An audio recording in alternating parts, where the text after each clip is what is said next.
Hello, good evening, and welcome to this Facebook Live that I have to admit, at some point, I thought was never going to happen. This is our third attempt on this episode of the Startup Sessions. So apologies if you've been trying to watch this for some weeks now. First of all, initially it was entirely my fault because I completely forgot to go live. And then last week we tried again, rescheduled it, and it happened to be on the day where Facebook was basically having some major issues. And so I couldn't go live. And then to top it off, the message that I sent out to remind people managed to ping out in the middle of the night, or at least if you're in the UK it did, so apologies for that as well. And now here we are, third time's the charm. I'm here live. I think it's all working. It looks like I've got a couple of you here. Hey, nice to see you, Mel. Let's go for it and hope we have no issues. The only thing that I predict may happen tonight is we may get a visit from my 5-year-old who's supposed to be in bed, but who may not be able to resist to come and say hello. So if that happens, apologies. Okay, so let's dive in. So tonight's episode is all about how to make a sale quickly. I'm going to share 3 tips. If you wanted to make a sale today, if I was wanting to make a sale today, these are the 3 things that I would absolutely do and that I've done before and that work. And they work fast. So the problem at the moment is with a lot of the online marketing stuff that we're seeing the kind of gurus talking about, a lot of the strategies that people are talking about, that you're seeing courses being sold on. They are all long-term. Hey, Victor, nice to see you.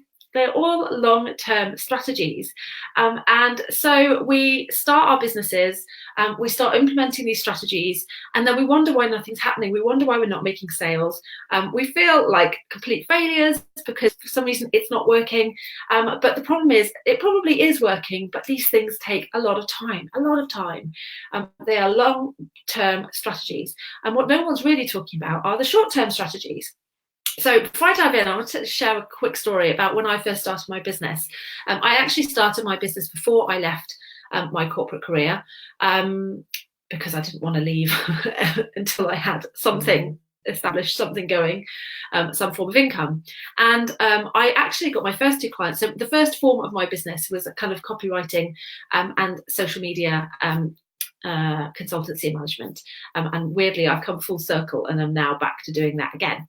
But I left my business having very, very quickly, within a matter of a week or so, getting my first 2 clients. I got them very easily, and at the time I didn't realize how lucky I was and how easy it was. I just kind of thought that's how it was. And so I left my corporate job with these 2 clients, and basically thinking, I'm going to be unstoppable. I was busily soaking up all the content I could, the freebies, the YouTube videos, the blogs, the courses on digital marketing, on running a business online, and I was kind of like, once I start implementing these strategies that I'm learning about. Hey Wendy, nice to see you. On top of the stuff that I've already learned from my marketing career, I'm going to be unstoppable. And suddenly everything stopped. Everything ground to a halt. I didn't make any more sales. I didn't even come close to feeling like I was going to make any more sales. And I couldn't work out why. And it took me a long time to realize it was because I had completely stopped doing what had actually got me those first 2 clients. And I was focusing solely on these other strategies that, again, are great strategies and they do eventually work, but they take a long time. They involve building an audience. They involve setting up sales funnels. The strategies I'm talking about, they're the ones that everyone's talking about online. And like I say, I'm not trashing these strategies at all. They are great strategies, but they are long term. And what I had stopped were the short term strategies that are less sexy, but which work if you want to get clients, if you want to make sales quickly. And they're the best strategies to use when you are starting out and when you don't yet have a big audience, when you don't yet have, all of that other kind of content marketing machine in place. So let's dive into the strategies. So I said I've got 3 for you. The first strategy, and as always, I have my notes down here, so I have to check so that I'm not forgetting to say anything. The first strategy I'm going to talk to you about is going to find your ideal clients. So it sounds super simple and it's kind of like, well, duh. But we forget to do this. Most of the long-term strategies that are being talked about online are all about helping your ideal clients find you. SEO, blogging, content, all forms of content marketing, doing videos, YouTube, all of this stuff is all set up to put things in place which help your ideal clients find you, whether it be through search, whether it be on social media, however. What I'm talking about here, this strategy is about you proactively going out and finding your ideal clients, because when you're just starting out, it's going to be very difficult for your ideal clients to find you because none of that stuff is there yet. You perhaps don't have much content yet. You perhaps don't have much on social media yet. And so it's much harder for people to find you. There perhaps isn't so much word of mouth yet. You don't have the testimonials. You don't have the established audience who are talking about and sharing, referring you and all of that kind of stuff that comes with time. And so it's really important to actually be the one at first that goes out and finds your ideal clients. So strategy number 1 is to, first of all, know who your ideal clients are, know who your target market is, and then to proactively go out and find them. You go out and find them, whether it be in Facebook groups, whether it be on LinkedIn, wherever they are, whether it's, one-on-one networking. You go out and find those people. Okay, so that's strategy number 1. Strategy number 2 is to make those people an offer. And again, these tips may sound super obvious, but it's something we overcomplicate things, and a lot of these longer term strategies are more complex because they are built for automation, for passive income and all of this kind of stuff. So they involve more complexity. They're built for bigger audiences, for mass impact. What I'm talking about here is getting a few quick sales in today. And so in order to do that, you need to go out and you need to find someone who needs what you're selling, i.e. your ideal clients, and you need to make them an offer. You need to offer them something that they need and want. It's super simple. When you hear it like that, it's like, well, isn't that too simple? That's kind of oversimplifying. It's not. That's what I did to get my first 2 clients. I literally, I knew a couple of businesses that I thought, might be in need of my services. I mentioned to them that this is what I was doing. What did they need any help? Because I had this, and this experience. Yes, they did. Boom, client. And it was as simple as that. And it really can be as simple as that.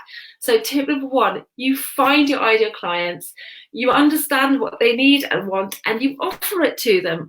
And they will buy it, because if it's something that they need and want, that's all sales are.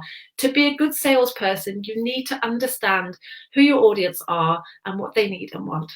And then you need to give it to them, or sell it to them rather. And that's basically what sales is. And then my third strategy is rinse and repeat. And literally that's all you need to do. Find another ideal client, make them an offer, find another ideal client, make them an offer. And so it goes on. And with this strategy, don't get me wrong, you're going to get a lot of people saying no thanks. You're going to get a lot of people perhaps just completely ignoring you if you're doing it, through message or whatever. And I certainly don't want you to be spammy about this. I don't want you to be. There's nothing worse than getting those kind of almost automated type emails from people kind of going, "Dear first name, I noticed you online and think you're great. Would you like my completely unrelated product?" No, we don't want that. What we want is, because if you found someone who is your ideal client, you know them, you've done your research, you know a bit about them, you know their likes and dislikes, you know their fears, their hopes, you know what it is, the problems that they're experiencing that you are going to solve with your products and services. Okay, And so you can make your offer personalized, you can make it relevant to them. That's what I'm talking about. I'm not talking about automated spamming and horrid stuff like that. I'm talking about something personalized. And this, it works. If you can show that you understand who this person is, you can understand the problem that they're experiencing, and that you have something that is going to actually help them overcome that, whatever it may be. Wendy, my problem is I've got a birthday coming up and I don't have a cake. When I say problem, it doesn't have to be, you apply that to your business. But that's all it is. I hope this is making sense, guys. Let me know if this is making sense. I worry that this sounds simple and that you're kind of going like, oh, well, that's no help at all. It is as simple as that. And sometimes we don't do these things because it feels too easy, it feels too simple, or perhaps because it does feel a bit awkward, feels a bit too pushy, a bit too salesy. But at the end of the day, if you have found someone with a problem that you know that you can solve, that isn't pushy, it isn't salesy. Think about, and I've given this example before because it works really well for me, and it helps. I need these reminders as well sometimes. But think about when you go to a restaurant or to a coffee shop or whatever, and when the waiter comes over and asks you what you want, do you think, oh my God, they're so pushy, why are they being so salesy, get away from me? Of course not, because you've gone to a coffee and the waiter's come to help you get you what you've gone for. You want a coffee or you want a slice of cake, and so when the waiter comes over, you're thankful. Oh yes, great, thanks. And that's the same for you. If you are finding the right people and you have the right offer for them, then there's nothing pushy or salesy about it. You're helping people solve problems, whatever those problems may be. You're helping people, get something that they need. So it really is as simple as that. Find your ideal clients. Go and, whether it be on Facebook, Instagram, LinkedIn, forums, personal networking, wherever it is that they are, go and find them, speak to them and make them an offer. And then do that again, and then do it again, and then do it again. So this is something which has been a kind of another revelation to me recently. It's something that I had stopped doing myself, and it only occurred to me, really quite recently, that this is why suddenly my sales had gone like that and fallen flat. And over Christmas, I have kind of started taking on clients again for social media management and for blogging and digital marketing, stuff like that. And so I went back to it, and it's been a revelation because I had forgotten how powerful it is. 15 messages sent out, I had 4 people come back and say, I'd like to chat to you about that. 15 messages and then 4 potential clients. It's powerful stuff. It really is. It feels uncomfortable sometimes, but you push through that discomfort and do it because it absolutely works. So I hope that's been helpful. Do let me know. Lovely to see those of you hanging out live with me. It's always nice to have people with me. Anyone watching the replay, give me a hashtag replay so that I know that you've been watching as well. If you have any follow-up questions, let me know those too. And lastly, if you haven't yet liked my Facebook page, give it a like so that you can get reminders next time I'm live. So I won't be live again this week, and then next week we'll be back to the usual Wednesday evening slot for the startup sessions. But I'll be sending you some reminders through that if you're on my email list. If you're not and you want to be, let me know and I will pop a link on the comments. All right, have a wonderful rest of your evening, and I shall speak to you soon. Take care.